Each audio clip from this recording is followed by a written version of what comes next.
Alam mo ba na ang kauna-unahang patented karaoke machine ay inimbento ng isang Pilipino? Ayon sa artikulong Roberto del Rosario na inilathala sa Encyclopedia Britannica, si Roberto del Rosario ang nag-imbento ng sing-along system na kinakilalang kauna-unahang patented karaoke machine. Inirehistro niya ito noong dekada 1970 hanggang 1980s sa Pilipinas. Gayunpaman, ayon naman sa artikulong karaoke na inilathala rin sa Encyclopedia Britannica, mas naging kilala sa buong mundo ang karaoke nang ito ay sumikat sa Japan, kung saan naging popular ang karaoke machines sa mga bars at entertainment venues.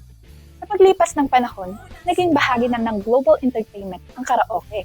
Ngunit, mahalagang tandaan na ang unang patented karaoke sing-along system ay mula sa isang inventor na Pilipino. Ako po sa Abigail Pelayan, CLSU intern, para sa Balitang Unang Sigaw. Unang sigaw.